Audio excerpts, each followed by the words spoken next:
What happens when a man who built an empire suddenly realizes he's never truly lived? Christopher Alcott had everything: fortune, power, and a name that made rooms go silent. But behind the billion-dollar suits and strategic smiles, there was one thing missing: connection. Then came Lena, a woman who didn't just challenge his business decisions, but challenged the way he saw the world. She was ordinary by every standard he knew, and yet she would become the most extraordinary presence in his life. Can a man taught never to feel learn to love? Can two people from opposite worlds find something real in the space between rejection and redemption? And most of all, what does it take to truly change, not just in the eyes of the world, but in the quiet of one's own heart? This is not just a love story. It's a story about second chances, the courage to be seen, and the quiet power of being human again. If this story touches something in you, don't forget to like, share, and subscribe to Shining Stories. Because sometimes, one story is all it takes to see your own life a little differently. Let's begin. The ballroom of the Rose Hill Regent shimmered in warm, golden hues, as if the ceiling itself had borrowed starlight from the heavens. Beneath those glowing arches, the city's most powerful and polished gathered their laughter echoing like chimes of crystal. And at the very heart of it all stood Christopher Alcott, a man known more for his cold brilliance than any trace of warmth. At 39 years old, Christopher was the embodiment of precision, from his neatly combed ash-blonde hair to the tailored black suit that clung to him like armor. People didn't just respect him, they adjusted their behavior around him like leaves shifting before the wind. The charity soirée was halfway through its schedule. Servers glided between guests with glasses of vintage wine, while orchestras performed a carefully curated piece no one truly listened to. Christopher stood still, sipping quietly, his gaze indifferent, as if the entire gathering were nothing more than a scene in a play he had seen too many times. A soft voice broke through the music. Elise, his ever-efficient assistant, leaned in slightly and said, "Mr. Alcott, the silent auction selections are prepared for your review." Christopher gave the faintest nod, but he was already distracted. Across the room, beside the bar, stood a woman he did not recognize, and in his world, that was rare. She wore a dark sapphire dress, modest, simple, untouched by trend or brand. Her mahogany hair fell softly around her face in gentle waves. She wasn't adorned in sparkle or stature, yet something about her held the light more than any crystal above. "Who is that?" he asked, setting his glass down with precision, his eyes never leaving her. Elise glanced discreetly. "That's Miss Lena Morgan, sir. She's new to the Foundation's coordination team. This is her first major event." Christopher's lips curved, not quite a smile, but something sharper. "I see," he murmured, and began to walk. The sea of guests seemed to part naturally as he approached. Conversations paused, backs straightened, people made way, whether out of respect or fear. That reaction followed Christopher wherever he went. When he reached her, he didn't offer a greeting. "You don't belong here," he said, voice low and unreadable. Lena turned to face him. Her eyes, soft amber with a flicker of surprise, met his without hesitation. She recovered quickly, her posture composed. "I beg your pardon." "You're new," he replied, his tone cool. "This room thrives on familiarity, and I've never seen you before." "That's correct," Lena said.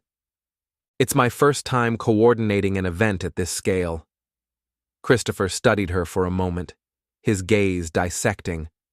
"And what brought someone like you into this world?" "Someone like me," she echoed, her voice calm. "Someone unremarkable," he said plainly, as if making an observation about the weather. Lena's lips tightened ever so slightly. but she didn't flinch. If blending in is your definition of remarkable, then I'll happily remain the outlier. His eyes narrowed. In my experience, standing apart is rarely a strength. Then maybe, she replied gently, your experience has been spent in the wrong places. The space between them pulsed with unspoken tension. Around them, the music played on, but the atmosphere had shifted. People noticed. Someone had spoken to Christopher Alcott as if he were ordinary. Is that so? Lena's voice remained composed, but her fingers curled tighter around the stem of her glass, knuckles pale against the glass's chill. Well then, Mr. Alcott, she said slowly, perhaps the truly exceptional aren't the ones who use power to belittle. Maybe they're the ones who know how to hold it without crushing what's beneath them. A hush fell, like a sudden winter breeze. Conversations wilted mid-sentence. Heads turned, curious, startled. The moment hung heavy in the air. No one had ever spoken to Christopher Alcott that way.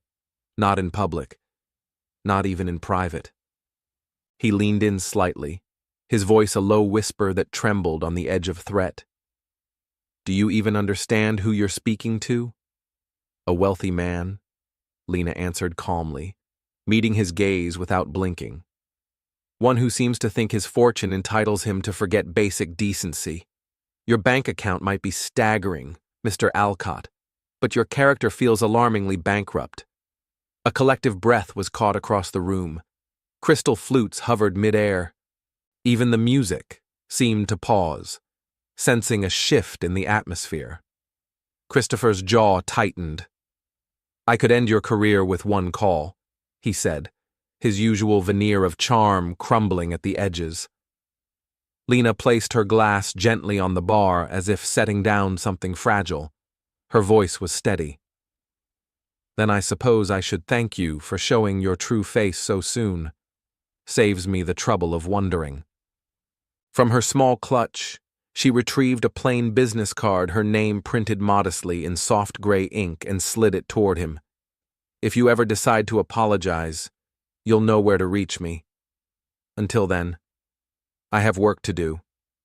And with that, she turned and walked away, leaving behind the man who once closed multi-million-dollar deals before breakfast, now frozen, speechless, staring at a business card as if it had suddenly grown thorns. Rejection. Not just the kind that bruises pride, but the kind that reveals something uglier beneath. Across the room, Elise watched her boss's face slowly turn a shade darker, caught between shock and something dangerously close to embarrassment. No one had expected this turn of the evening. Lena pushed through the staff corridor, her steps only faltering once she passed the heavy kitchen doors. Alone at last. She leaned against the wall, heart pounding hard against her ribs. What on earth have I done? She whispered to herself. Rent was due in less than a week. Her savings barely covered groceries, let alone consequences, and yet, despite everything, she couldn't find it in herself to regret what she had said. Some things like dignity weren't up for sale, no matter how much money stood across from you in a tailored suit. 3 weeks later, Lena sat at her chipped kitchen table in a modest flat tucked away in East Briar, a working-class borough far from the gleaming chandeliers of Rose Hill. Morning light filtered through thin curtains, washing over a table covered in job applications, coffee stains, and a stack of bills stamped final reminder in harsh red ink.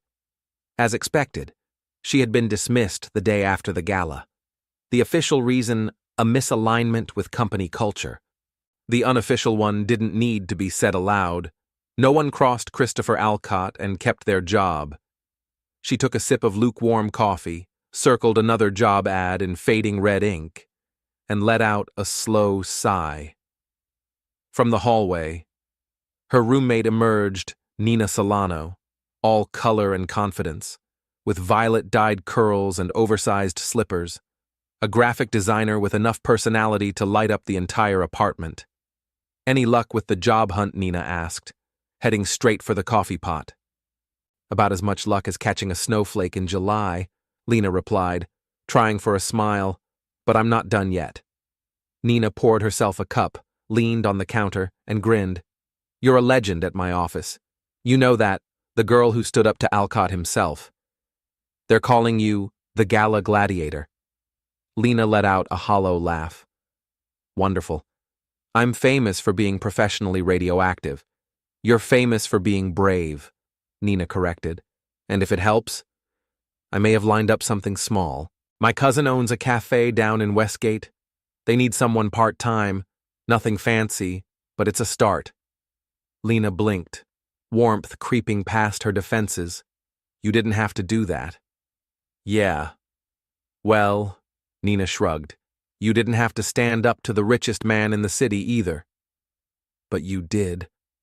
Lena had barely put down her pen, circling another job she wasn't sure she could land when her phone buzzed across the table. The screen showed a number she didn't recognize. She hesitated, then answered. Is this Miss Lena Morgan? Came a crisp, almost too polished voice. Yes. Speaking. This is Eleanor Brightwell. I serve as executive assistant to Mr. Christopher Alcott. He requests your presence at his office today at 3 p.m.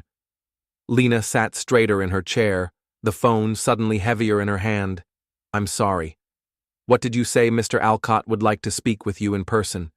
You will be expected at the top floor of Alcott & Rowe headquarters by 3 o'clock sharp. The tone left no room for negotiation. This wasn't a suggestion. It was a summons. Lena mouthed Christopher Alcott toward Nina, who had just walked in with a bowl of cereal. Nina's eyes widened as if Lena had announced the Queen was coming over for tea. May I ask why he wants to see me? Lena asked carefully. Mr. Alcott does not disclose his intentions with staff, the woman replied. Will you be attending? Miss Morgan. Lena glanced at the bills scattered across the table like silent witnesses. Logic begged her to decline, but curiosity and desperation were louder. Yes, I'll be there. The moment she hung up, Nina rushed to her side. You're joking, right? What does he want to finish what he started? Fire you from life itself? Maybe he wants to apologize, Lena said, half to herself, though even she didn't quite believe it. Nina snorted. Christopher Alcott doesn't apologize. He rewrites reality or buries it under a pile of legal documents. At exactly 5 minutes before 3. Lena stepped out of the elevator onto the highest floor of the tower. The air was colder up here, or maybe it just felt that way. The reception area was a silent, intimidating blend of glass and stone, as if designed to keep emotion out. Eleanor Brightwell, tall, silver-haired, perfectly still greeted her with a slight nod. Mr. Alcott will see you now. Lena followed her down a hallway so quiet she could hear her own breath. The door opened to reveal an office larger than her entire apartment, with windows that framed the city like a living painting. Christopher stood by the glass, hands clasped behind him, his back to her. For a moment, he said nothing. Then, Miss Morgan. Punctual. I appreciate that. You asked to see me, Lena replied, trying to keep her voice calm, though her heart was drumming in her chest. He turned slowly, studying her not with anger, as she had braced herself for, but with something more elusive, interest, thought. Do you know what happened after our little exchange at the gala? He asked, as he moved to sit behind his enormous desk. Lena didn't hesitate.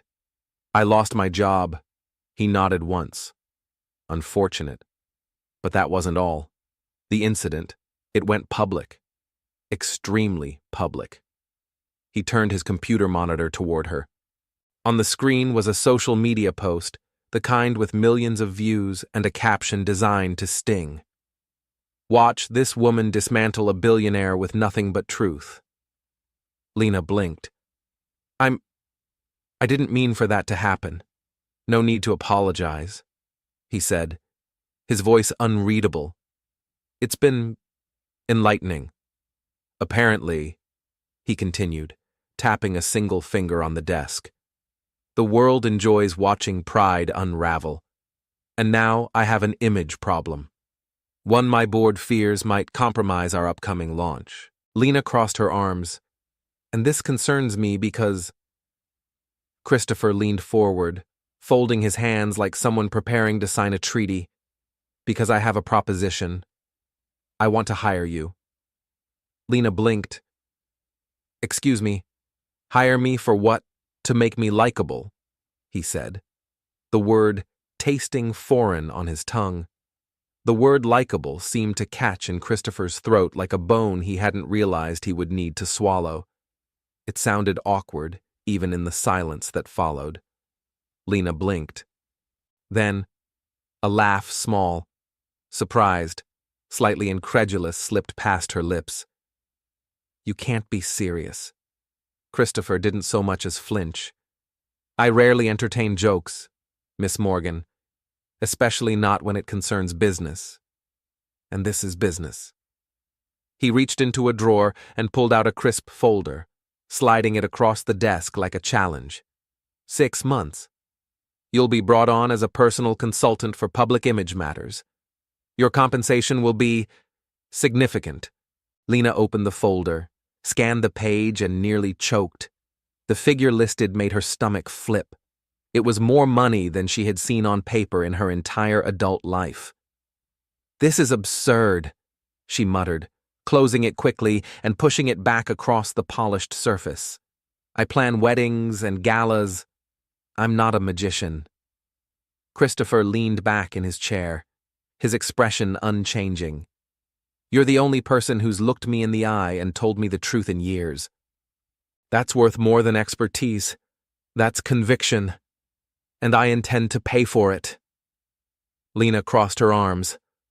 Why should I help you? Because you got me fired.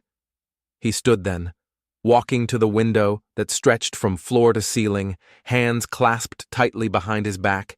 I need to rebuild what the public now questions. You need stability. This is an arrangement, nothing more.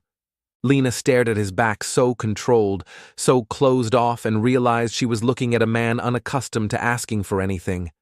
He turned to face her again. And if you say no, you walk out.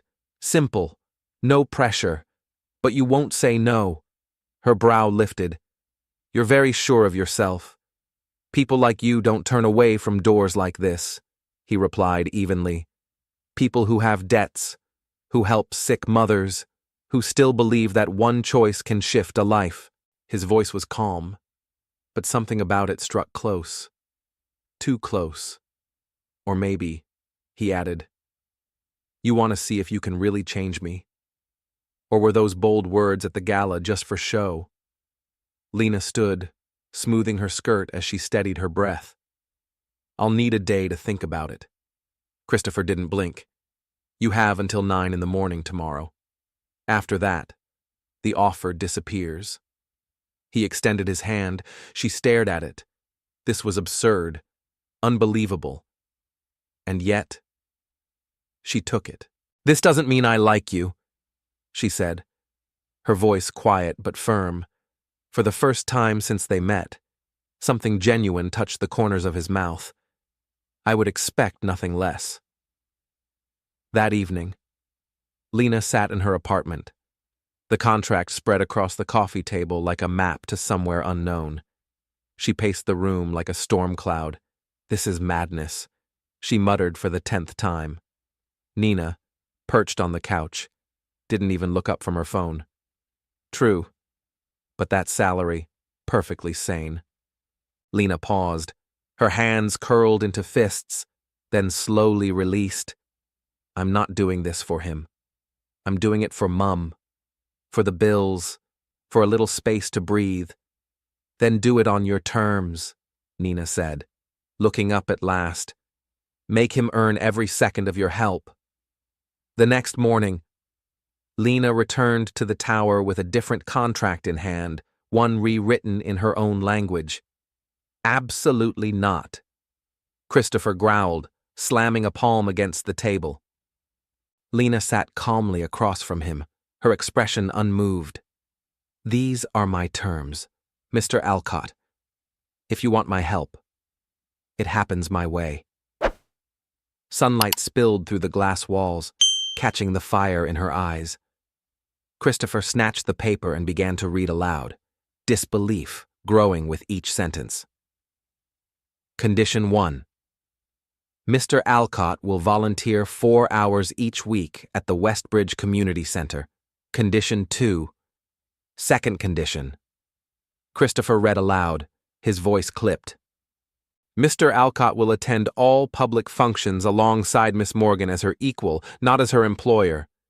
He looked up, disbelief dancing behind his eyes. And the third, he flipped the page. No termination of Miss Morgan based on truth-telling, regardless of content or consequence. With a short breath, he tossed the pages back on the table as though they had insulted him. "Have you completely lost your mind? I don't have time to ladle soup and play charity games." Lena rose from her seat, calmly slipping her bag over her shoulder. "Then find someone else to fix your image. Good luck saving your launch without a soul attached to it." She turned toward the door. "Wait." The word cut through the space between them like a crack in glass. He hadn't meant for it to sound so harsh.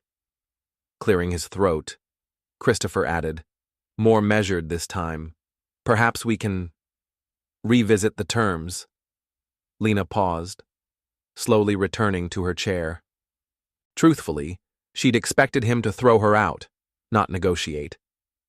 "The volunteering stays," she said firmly, her gaze unwavering. "People need to believe you're capable of compassion and not just the staged kind." 2 hours a week, he countered. 4, she said, her voice like steady rain. "And you don't just stand there checking your watch. You participate, you engage." They stared at each other, the silence tense and electric like two tectonic plates daring each other to move first. At last, Christopher gave a reluctant nod. 4 hours. Fine. But the second condition, it needs context. It means, Lena explained, when we're out there, you don't treat me like staff. Our deal stays between us. Publicly. She hesitated. Not out of uncertainty, but out of how strange it sounded. Even to her. A friend. Helping you reconnect with the human part of yourself. Christopher raised an eyebrow. Somewhere between amusement and resistance. A friend that will be difficult to sell. Then we rewrite the story. Lena said simply, "People love a redemption arc." And the third condition, non-negotiable, if I'm doing this, I need the freedom to speak plainly. No punishments for honesty. Christopher studied her, something flickering in his gaze. He wasn't used to people who challenged him who didn't back away at the first sign of friction. She was like a breath of wind through a sealed room. "Very well," he said at last, extending his hand. "You have a deal." "It's Lena," she corrected as she shook it. "If we're playing friends, you might as well get used to using my first name." "Lena," he repeated slowly, as if testing a word in an unfamiliar language. "And I suppose that means you'd prefer I call you Christopher." "Let's not get carried away," she said, with the faintest curve of a smile. That Saturday found Christopher Alcott in unfamiliar territory, the basement of the Westbridge Community Center. He wore dark jeans that looked suspiciously new, and a navy sweater that clung uncomfortably to his too formal posture. His Italian leather shoes remained, spotless despite the scuffed linoleum floor. "You're late," Lena said, already tying an apron behind her back. "Conference call with Soul," he replied, eyeing the chaos of the kitchen like a general surveying enemy ground. "You're with the art program today. The kids arrive in 10 minutes. His expression faltered. "Children. You didn't mention children." "Is that a problem?" Lena asked, tossing him an apron with a smile that barely hid her amusement. He looked down at the colorful words printed across it. "Creativity is a beautiful mess." With visible reluctance, he put it on. I'm not exactly comfortable with children. Then you're in the perfect place to learn. She led him into a room where tables were lined with crayons, paper, and jars of glitter. Within minutes, the space filled with the sound of sneakers and laughter children between 6 and 12, buzzing with the kind of energy no boardroom could contain. Everyone, Lena called, clapping her hands once. This is Mr. Alcott. He'll be helping us with our mural project today. Dozens of young eyes turned to him. A few whispered. One brave little girl, missing her front teeth and wearing 2 uneven braids, walked right up to him. Are you Miss Lena's boyfriend? Lena had barely begun to pass out markers when a tiny voice pierced the hum of the room. Are you Lena's boyfriend? The little girl asked, standing just inches from Christopher with all the boldness only a child could possess. Christopher nearly coughed on nothing, startled. Across the room, Lena flushed a deep shade of rose, quickly recovering. No, Ellie, she said, kneeling beside the girl. Mr. Alcott is just a friend. He's here to help with the mural today. Ellie nodded, clearly unconvinced. My mum says you're that rude man from the news. The room fell silent, as if someone had turned off the volume on life itself. Even the children paused, sensing something heavy. Christopher stood motionless, a rare moment where he had no comeback, no script to lean on. Lena stepped in, her voice gentle. Mr. Alcott is working on being kinder, just like you're working on your reading. We all have something to get better at. Right. Ellie considered that for a moment. Then she reached out and took Christopher's hand in her small one. I'll help you not be mean anymore. You can sit with me. 3 hours later, Christopher Alcott, once the man who made executives tremble with a raised brow, sat cross-legged on the floor, designer jeans now dotted with splotches of pink and silver paint, helping Ellie carefully glue sequins onto her section of the mural. From across the room, Lena watched in quiet disbelief. The polished businessman was gone. In his place was a man who looked reachable. When the session ended and the last of the children were collected by their parents, Ellie gave Christopher a quick, unexpected hug around the neck and dashed off with a smile. He didn't move for a long moment, stunned, perhaps, by the unfamiliar weight of small arms around him. You made it through, Lena said, as they gathered brushes and wiped down tables. Barely, he replied. That Ellie could run a boardroom someday. Ruthless negotiator. Coming from you. That's high praise. Don't get used to it, he said, brushing at a spot of glitter near his sleeve. A pause. Then he asked, almost sheepishly, What's next in this rehabilitation of yours dinner? Lena said, pulling off her apron. At a normal restaurant, no tiny food served on marble slabs. To her surprise, he didn't protest. I know just the place, he offered, unless you already have something in mind. She hesitated. Sharing a meal hadn't been part of today's plan. But the man before her, rumpled, stained with paint, and looking almost human, wasn't the one who had tried to tear her down weeks ago. Lead the way, she said softly. He took her to a small, tucked-away Italian bistro near the river, the kind of place where time slowed and the menu hadn't changed in decades. The owner, a silver-haired man named Matteo, emerged from the kitchen with flour on his apron and joy in his voice. Christopher. It's been too long. Business keeps me busy, Christopher said with something like guilt. Too busy for pasta nonsense. Then Matteo turned to Lena, his smile warming. And who is this lovely lady Lena Morgan? Christopher said. A friend. The word felt foreign on his tongue, but he said it anyway. Any friend of Christopher's is family here, Matteo declared, guiding them to a quiet corner table near the window. When they were seated, Lena couldn't help herself. "You come here often. I pictured you somewhere with 5 sommeliers and a chandelier in the bathroom." Christopher smiled faintly. "My mother brought me here when I was a boy. It was her favorite spot. Every year on her birthday, I come back. Matteo keeps this table for me." His words drifted into the air between them like something delicate. Lena looked at him, really looked, and saw someone not just powerful, but deeply human. A man who had lost, who remembered, who still held tight to something small and sacred. "I'm sorry about your mother," she said softly. "It was a long time ago," he replied, unfolding his napkin with practiced care. "But some things you don't let go of. Not really." Across the table, Lena saw it clearly, the cracks in the armor, and through them, something tender beginning to shine through. There was something quietly unraveling beneath Lena's certainty, a realization that this man sitting across from her, so poised and unreadable, was not quite the creature of headlines she had imagined. "Tell me something real," she said suddenly, before she could second-guess herself. Christopher looked up, caught mid-thought. "What do you mean, not the polished businessman?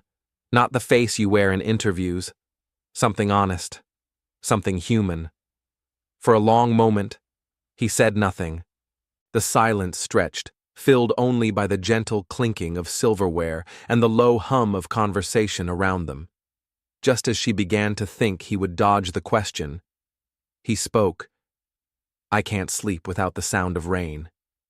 Lena blinked. "I have old recordings. Thunderstorms, mostly. I've played them every night for years." "Why rain?" His eyes softened, gaze drifting past her as if replaying a moment only he could see.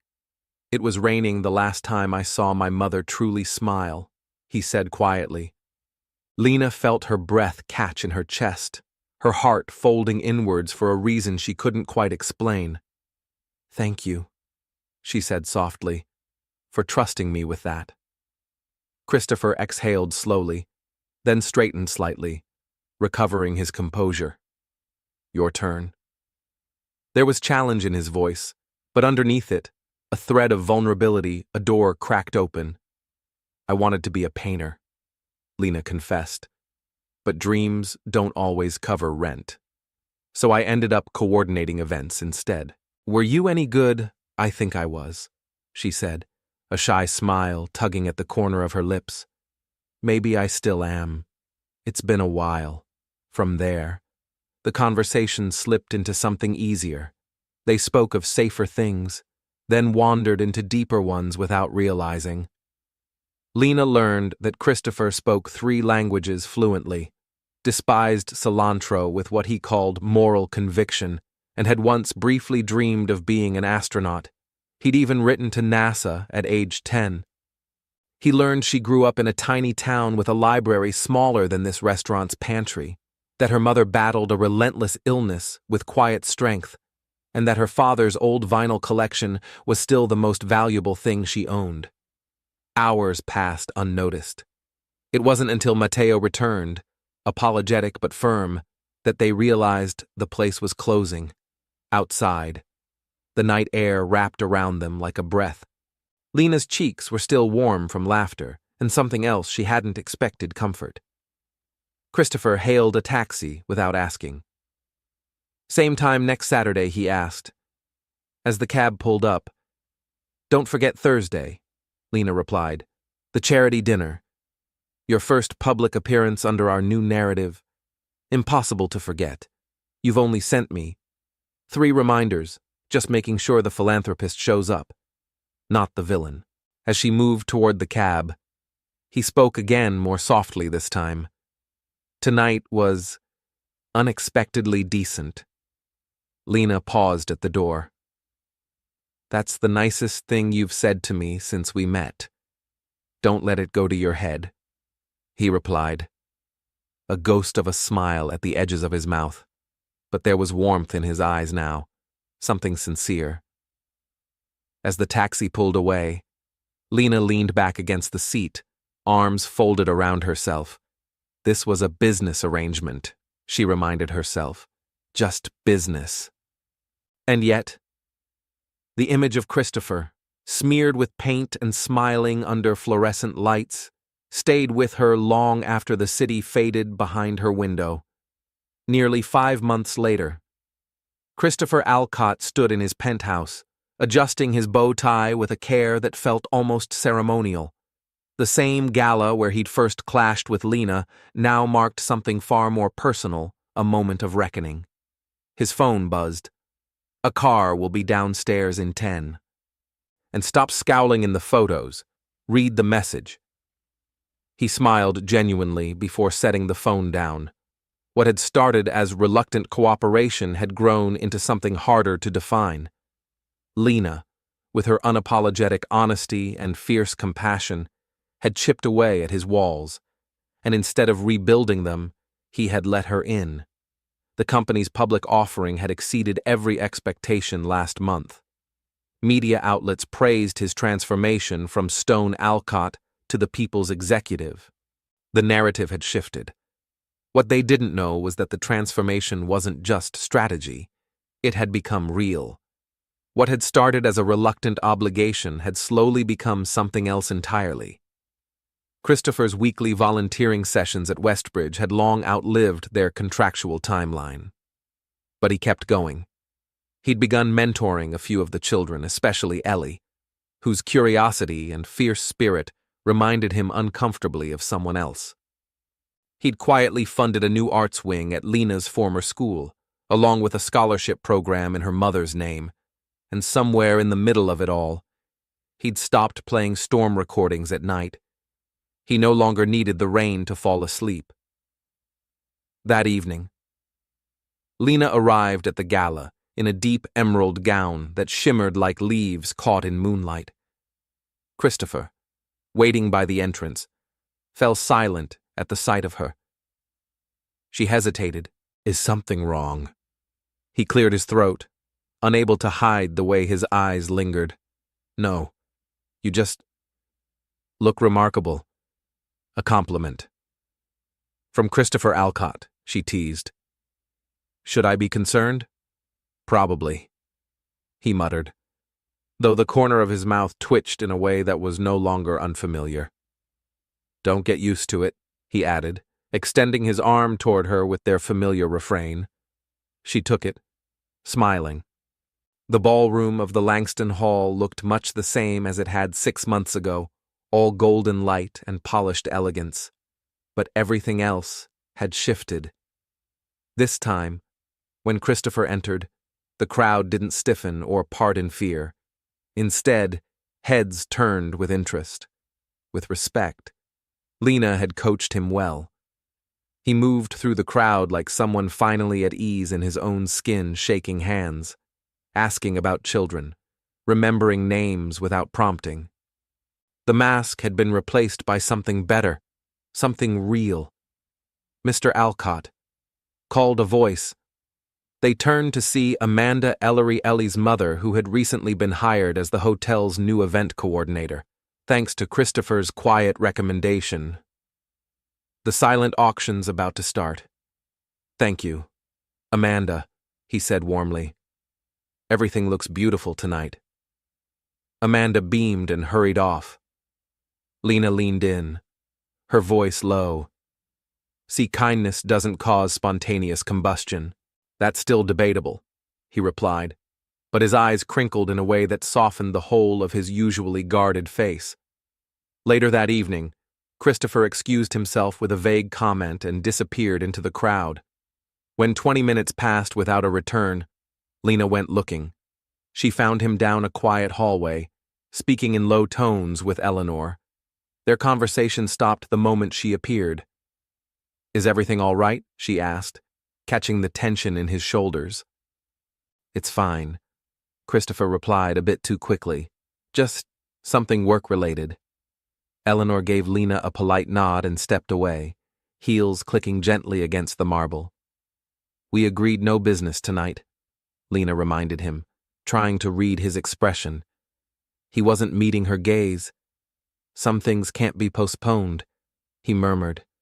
"Let's head back." But something had shifted. His voice had gone flat, and there was a distance in his eyes she hadn't seen in weeks. Throughout the rest of the night, she felt his gaze on her, not possessive, not angry, but uncertain, as if he was holding something back. When the gala finally began to wind down, Christopher leaned toward her and said, "Come, let's get some air." He led her to the rooftop garden, a place Lena knew well from dozens of events she'd coordinated. But tonight, it felt unfamiliar, magical, almost.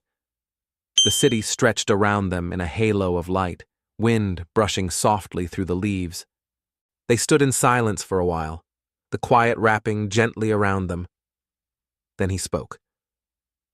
"Our contract ends next week." The words fell like pebbles into still water. Lena swallowed. "Yes, I suppose it does." She tried to sound casual, professional, but something inside her tugged. "You've done everything I asked. Public image repaired. IPO successful. You can walk into a room now without everyone recoiling in fear." She tried to smile, but it didn't quite reach her eyes. Christopher looked out at the skyline. His posture was relaxed, but his voice held something else, tension, maybe, or hesitation. Something unspoken sat between them, and neither seemed ready to break it. "Not yet." "It's quite the milestone," Lena said, trying to sound breezy, though a strange tightness had begun to form in her chest. Christopher stood beside her, the wind teasing the edges of his coat, his voice quieter than usual. "I've been thinking about what comes next." She glanced at him. "You'll probably want to bring on a full-time PR consultant. I know a few people who'd be great." "That won't be necessary," he said, turning to face her fully. "Because I want to end our agreement." Lena blinked. "You what? I want to tear up the contract.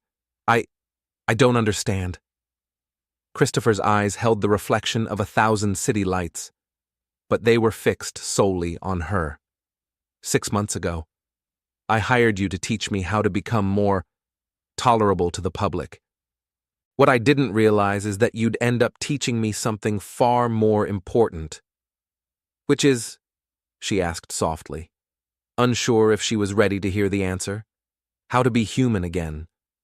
He stepped closer. "You made me see beyond forecasts and finance. You reminded me that life exists outside of acquisition and control." He reached for her hand, his fingers brushing hers with the same hesitation someone might show when reaching for something they aren't sure they deserve. "You showed me that strength isn't about dominance. It's about being brave enough to care, brave enough to be seen." Lena's heart was beating faster now, a rhythm she couldn't calm. Then, from his pocket, Christopher pulled something, a familiar rectangle of cardstock. "You told me to contact you when I was ready to apologize," he said, holding up the card she had once slid across a bar, like a dare. "I think I finally am." "You've apologized plenty of times," Lena said, her voice barely more than a whisper. "Not for what mattered," he replied, eyes never leaving hers. "I'm sorry for not seeing you, for mistaking you as ordinary when you are anything but." His hand reached up, and he tucked a loose strand of hair gently behind her ear. The touch lingered, but not in possession, in reverence. "You were supposed to change how people saw me," he said. "But what changed was how I saw everything, because of you." "Christopher, I want to end the contract," he repeated, voice suddenly rough with honesty, "because I don't want you as an employee, not as a consultant, and not even as just a friend." Lena stood still, as if the rooftop had tilted beneath her feet. The cold wind couldn't reach her. Only his words. "I want more," he said. The words hovered between them, unguarded and raw, and in that suspended moment, Lena looked at the man before her, not the tycoon, not the headline, but the one who let a child hold his hand, who painted murals in his best shoes, who once played rain sounds just to fall asleep. "So, you're firing me so you can date me," she said, a smile tugging at her lips despite herself. "Technically," he replied with a rare twinkle in his eye. "That would violate Clause 3 of our original agreement." "Then what exactly are you proposing?" "Something new," he said. "Dinner without press releases, walks without agendas. A beginning, maybe, that doesn't have an end date. That sounds dangerously like a relationship. Mr. Alcott, would that be a problem?" Miss Morgan Lena narrowed her eyes playfully, pretending to consider, "Well, you're still frustratingly stubborn, often insufferably proud, and you process emotion slower than a snail crossing molasses." "All valid criticisms," he agreed. She took a step closer, until there was only breath between them. "But," she murmured, "you're also capable of change. And somewhere in all that resistance, you've learned how to care. And that," she said, "is worth seeing where this could go." "And you're loyal," Lena whispered, her voice soft against the quiet of the rooftop. "Kind, even when no one's watching. You've changed, Christopher. Not because you had to, but because you chose to." Intriguing enough to be worth the risk, he asked, his voice almost shy a tone she had never heard from him before. It was hope, wrapped in vulnerability. Instead of answering, Lena reached up and gently pulled him toward her. Her lips met his in a kiss that said everything words couldn't, a kiss that carried months of tension, growth, and quiet yearning. Christopher responded immediately. His arms encircled her waist, drawing her in closer, holding her not as the woman he hired, but as the one he had come to need. The kiss deepened with tenderness, a rare softness from a man who once wielded sharpness like a weapon. When they finally parted, breathless and close, Lena rested her forehead against his. "I'm still going to call you out when you're being impossible," she murmured. "I'd expect nothing less," Christopher replied, echoing their very first exchange, but now with warmth instead of pride. Somewhere in the shadows, Eleanor had quietly appeared. She took one look at them tangled hands, quiet laughter, and smiled. Then, without a word, she turned away, texting the office to clear tomorrow morning's schedule. Some things were more important than deadlines. A year later, the Westbridge Community Center overflowed with laughter and color as families gathered to celebrate the grand opening of its new arts wing. Standing side by side near the ribbon, Lena and Christopher watched with pride as little Ellie, now dubbed their unofficial goddaughter, grinned from ear to ear while cutting the ribbon with a pair of comically oversized scissors. "We now declare the Alcott Morgan Arts Center officially open," the center's director announced, prompting a wave of applause. Lena glanced at Christopher. He looked anxious. Not his usual carefully composed version of it, but something closer to nervous anticipation. "You all right?" she whispered. "Perfect timing," he murmured, nodding toward the crowd. From between the guests, Mateo emerged holding a flat package wrapped in plain brown paper. He gave Christopher a knowing wink as he handed it over. "What's this?" Lena asked. Christopher's eyes sparkled. "A graduation gift for helping me survive myself." Lena carefully unwrapped the paper and gasped. Inside was a breathtaking oil painting, the Manhattan skyline at dusk, bathed in soft amber light. Her skyline, the very view from the rooftop where they had shared their first kiss. "Christopher, it's beautiful, but I don't understand." "Turn it over," he said gently. On the back, in elegant handwriting, was a message to Lena, who helped me see beauty again. "Will you make it official?" She looked up, confused, only to find him kneeling, there, in the middle of the crowd. Christopher Alcott, the once untouchable mogul, held a small velvet box in his hand. What happened to just a few dinners that might qualify as dates? She asked, her voice trembling. I accelerated the plan, he said, smiling through nerves. Some habits die hard. And I'm still the woman who challenged you in front of 200 people. And thank God for that, he whispered.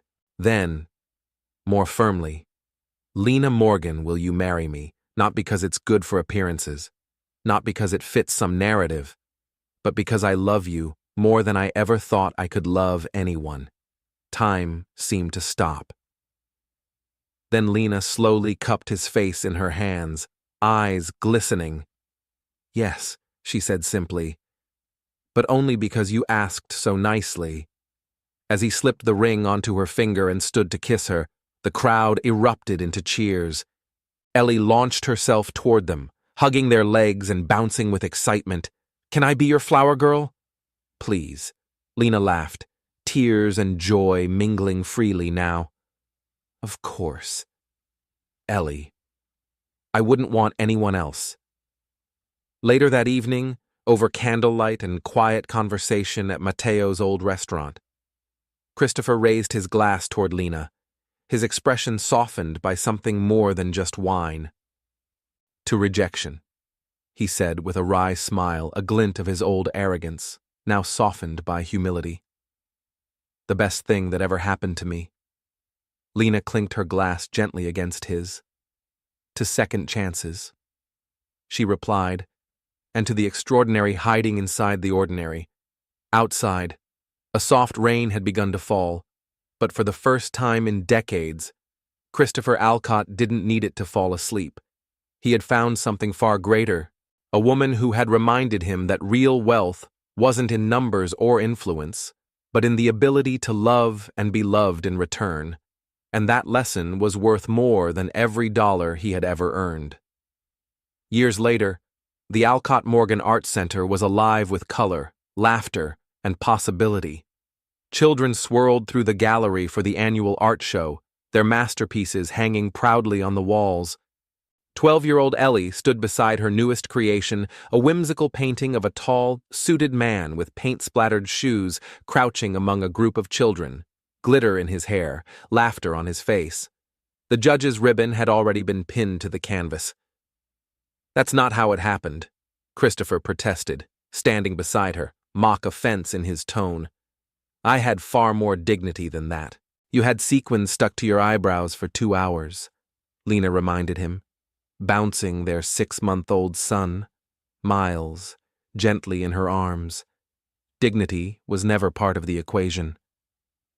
They walked slowly through the gallery, greeting families, admiring the children's art. The place pulsed with the kind of joy you can't manufacture, the kind that grows over time, nurtured by care and rooted in community. A reporter approached, notebook in hand. Mr. Alcott, you've been called the billionaire who found his heart. How does that compare to your previous reputation? Christopher exchanged a glance with Lena. In that moment, he remembered the man he had been closed off, distant, admired, but never known. I much prefer this version, he said simply, sliding an arm around Lena's shoulders. Though the credit goes to Mrs. Foster Alcott, he added. She's the one who found it. Lena smiled, eyes gleaming with mischief, and all it took was publicly rejecting him at a gala. The reporter laughed, scribbling notes quickly. Later that night, they chose to walk home through the park. Christopher insisted, claiming he noticed more of life this way. Lena watched him, his hand in hers, their baby asleep against her chest, and marveled at the life they'd built, quietly, fully, and together. What are you thinking? He asked, noticing her thoughtful expression. That sometimes, she said, the people with the roughest edges hide the most beautiful hearts. If you're brave enough to look beyond the armor, he replied, giving her hand a soft squeeze. And sometimes, she added, resting her head on his shoulder, the most ordinary people hold the most extraordinary treasures, if you're wise enough to truly see them. He finished. And as the rain gently tapped on the leaves above them, Lena knew the real moral of their story wasn't about wealth or power, but about connection. That real strength was vulnerability, that real riches were love, and that sometimes rejection was just the universe's way of guiding you toward exactly where you belonged. Sometimes, the greatest changes don't come from loud declarations or grand gestures, but from quiet choices, from one moment of honesty, one act of courage, one person who sees us for who we truly are. Christopher and Lena's story reminds us that healing doesn't always happen all at once. It happens in glances, in conversations, in small acts of kindness that slowly soften a hardened heart. Maybe we all carry a little of Christopher guarded, distant, afraid to be seen, and maybe, just maybe, we all need someone like Lena, someone who believes there's still light under all that armor. So if this story moved you even just a little, take that feeling with you. Hold it close. Let it remind you that even the most unlikely hearts can find their way home. If this touched something in you, don't forget to like, share this story with someone who needs it, and subscribe to Shining Stories for more soul-stirring journeys like this one. Thank you for watching. Until next time, stay kind, stay human.